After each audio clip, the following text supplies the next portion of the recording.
Welcome back to the Deep Dive.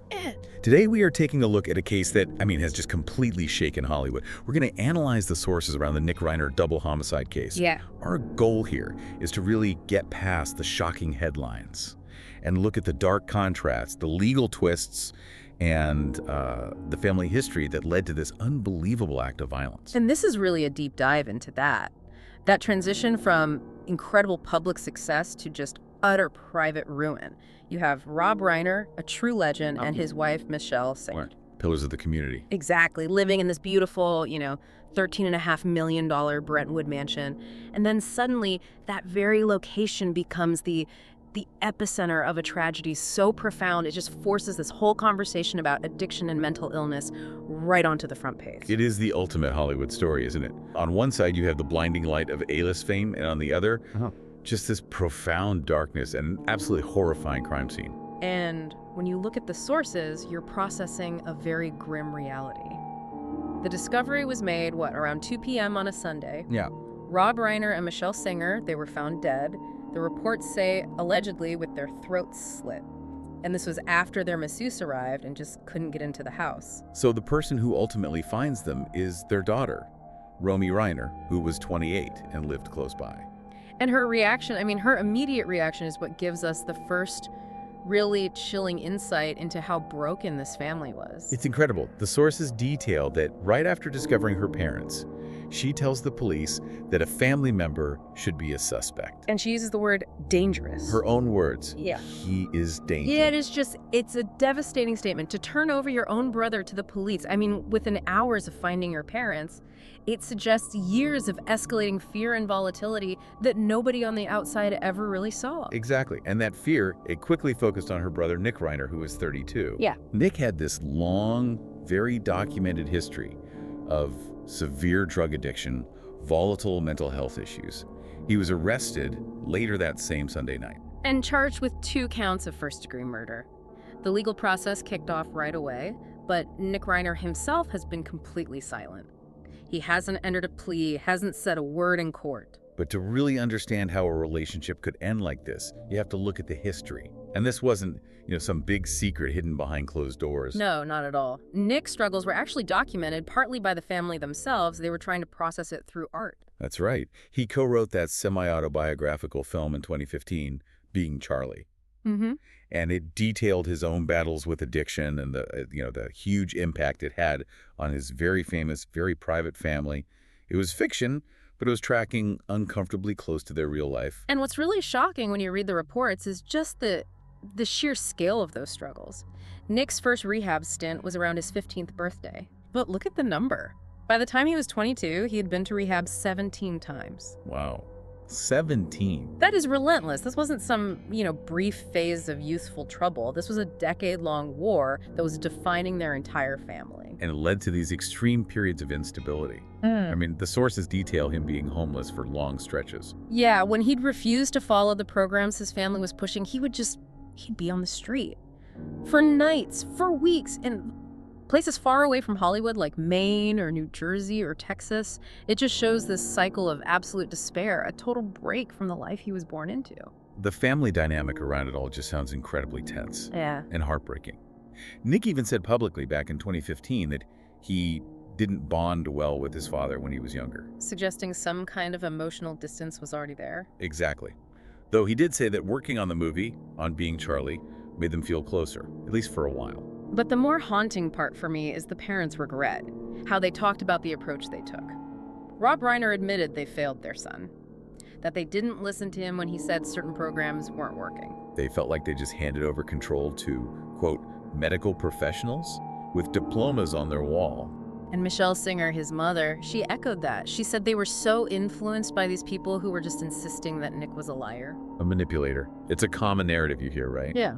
It's fed to parents of addicts, and it caused them to just stop believing their own son's pleas for help.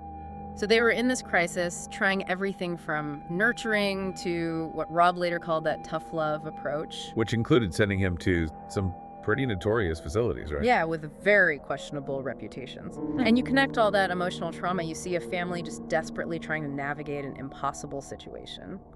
The sources say that right before the murders, Michele was. She was just anguished over Nick's spiraling mental illness and drug issues. And she told friends, "We've tried everything." That statement is just, it's so final, and it really defines the endpoint of that relationship. But just before that tragic endpoint, the sources point to one final, very public warning sign. It happened just hours before the bodies were found. Right. Nick was actually with his parents at an A-list holiday party on the Saturday night before the homicide. Correct. They were all at a party hosted by the comedian Conan O'Brien, and the sources have this detailed, chilling account from someone inside that party. Yeah. It suggests his volatility was it was peaking. An inside source says that Nick got into a very loud argument with his parents before they left the party. And the source said he was freaking everyone out, acting crazy, kept asking people if they were famous. Wow. In that setting. That behavior in such a public place, that just suggests intense agitation, maybe paranoia. And it raises the question, was that fight the flashpoint? Did that confrontation carry over from the party back to their home and lead directly to the violence just hours later? That argument becomes a huge piece of the puzzle for the prosecution, obviously. Yeah. But let's fast forward now to the legal side of this, because that's where the case took a massive curveball. January 7th. Specifically on January 7th. We saw the sudden, really shocking withdrawal of Nick Reiner's high-profile defense attorney, Alan Jackson. I mean, when a lawyer of that caliber just steps down right before a trial, there's some deep friction, either over strategy or, more likely, over money. The timing is it's incredibly significant. The reports say Nick was only told about it yesterday or last night, and the rest of the Reiner family, they were only told that morning. Which tells you what? It tells you the family didn't initiate this. The push came from the defense counsel itself. And then you had these dueling statements outside the courthouse that day, which just amplified all the tension. Alan Jackson, on his way out, says he emphatically stated that Nick Reiner is not guilty, based on the laws in place today. A very specific phrasing. But then, right after, the district attorney comes out and says he is confident Nick is guilty and that a jury will convict him unanimously. That kind of public clash, right as the star lawyer walks away, it just screams strategic collapse behind the scenes. So why does a top-tier attorney quit right before a trial? The source material really points toward the financial angle, specifically how it connects to the estate and the mental health defense. Okay, let's break that down. This is the key insight from the sources. The speculation is all about the estate and the viability of a not guilty by reason of insanity plea, the NGRI plea. Which is really their strongest, maybe their only option. It's their strongest option, absolutely. Yep. It would likely be rooted in a severe mental disorder. So if that plea is successful, if he's found not guilty by reason of insanity, what happens to his access to the money? Okay, so if the NGRI plea works, he'd be institutionalized, obviously, but he could potentially still access his portion of the family estate. And that money is crucial for the massive legal fees. Crucial. And for funding the long-term institutional care he'd need. But there's a huge legal catch here, and it's all about the diagnosis. Right, because they have to prove the mental illness is foundational, is that correct? Exactly. For NGRI to work, the illness has to be severe and foundational. But if the prosecution can argue that his mental state was merely drug-induced schizophrenia, or just the product of his long-term addiction... Which is what they'll absolutely try to do. Of course. Then the entire insanity plea just collapses. And if that plea collapses, it goes to a full trial where a conviction is highly likely.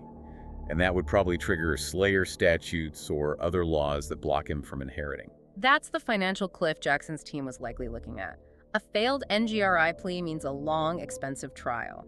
The defendant's funds, his inheritance, could be cut off. And lawyers, in cases like this, they work for massive amounts of money.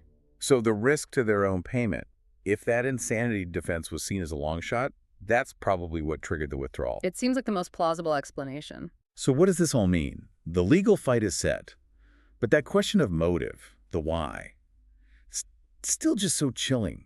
Why would a son from this privileged, famous Hollywood family commit such a devastating crime? And we circle right back to that debate in the sources. Was this the result of decades of severe addiction, or was it a foundational mental disorder that was maybe masked or just made worse by all the drug use? There's that one analogy in the source material about a sister who had undiagnosed schizophrenia for years. Right, reinforcing the idea that severe mental illness can start very early, and it can happen regardless of your environment. Which ties right into that whole debate over parental culpability. You see a lot of speculation online trying to blame Rob Reiner for the tough love approach, the harsh rehabs. But the sources are quick to counter that. Yes, Rob Reiner expressed deep regret over some of those choices, but the legal counterargument is very clear. Homicide victims aren't culpable for their own murder. Unless they were actively trying to kill the other person, no, this isn't about blaming the victim. It's about looking at the agonizing choices that parents of addicts are forced to make under just incredible duress. Absolutely. The sources paint a picture of a family dealing with catastrophic long-term issues, making costly and sometimes regrettable choices, and then facing this horrific, violent outcome.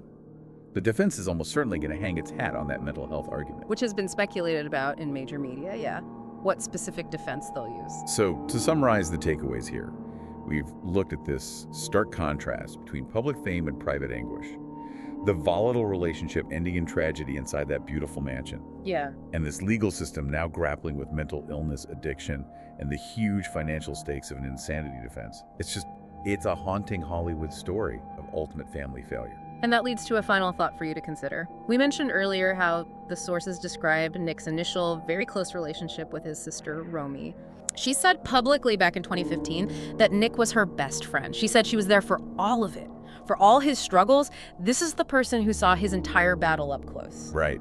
So what does her decision to call the police and immediately point to a family member as dangerous? What does that suggest about the final, absolute breaking point of that family? And what unbearable, terrifying secrets about Nick's mental state might she have been protecting in those final hours? A truly profound and chilling question as this case moves forward. Thank you for joining us for this deep dive.